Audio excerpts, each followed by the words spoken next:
നമസ്കാരം, കൊട്ടാരക്കര മീഡിയയിലേക്ക് സ്വാഗതം. പത്തനംതിട്ട കാതോലിക്കേറ്റ് കോളേജിൽ SFI KSU പ്രവർത്തകർ തമ്മിൽ ഏറ്റുമുട്ടൽ. 4 KSU പ്രവർത്തകർക്കും ഒരു SFI പ്രവർത്തകനും പരിക്കേറ്റു. സംഭവത്തിന് പിന്നാലെ കാലിക്കറ്റ് സർവകലാശാല കലോത്സവത്തിലെ കണക്ക് തീർത്തെന്ന് പറഞ്ഞ് SFI സാമൂഹിക മാധ്യമങ്ങളിൽ പോസ്റ്റിട്ടു. കാലിക്കറ്റിൽ കിട്ടിയത് കാത്തോലിക്കേറ്റിൽ തീർത്തിട്ടുണ്ട് എന്നായിരുന്നു SFI കാതോലിക്കേറ്റ് കോളേജ് എന്ന ഇൻസ്റ്റഗ്രാം പേജിൽ വന്ന പോസ്റ്റ്. ബുധനാഴ്ച ഉച്ചയ്ക്ക് ശേഷമായിരുന്നു സംഘർഷം. കാലിക്കറ്റ് സർവകലാശാല കലോത്സവത്തിലെ സംഘർഷത്തിൽ പ്രതിഷേധിച്ച് SFI ക്യാമ്പസിൽ നടത്തിയ പ്രകടനത്തിൽ വാക്കേറ്റവും പിന്നാലെ സംഘർഷവും ഉണ്ടായി. കോളേജ് ഗേറ്റിന് മുന്നിലേക്ക് സംഘർഷം നീണ്ടു.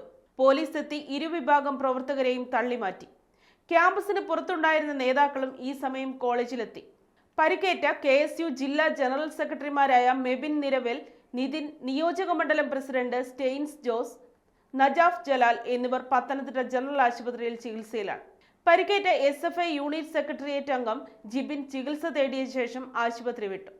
2 പ്രവർത്തകരെ SFIക്കാർ അകാരണമായി ആക്രമിച്ചെന്ന് KSU പ്രവർത്തകർ പറഞ്ഞു. എന്നാൽ പ്രകടനത്തിന് നേരെ KSU പ്രകോപനമുണ്ടാക്കിയെന്നാണ് SFIയുടെ വാദം.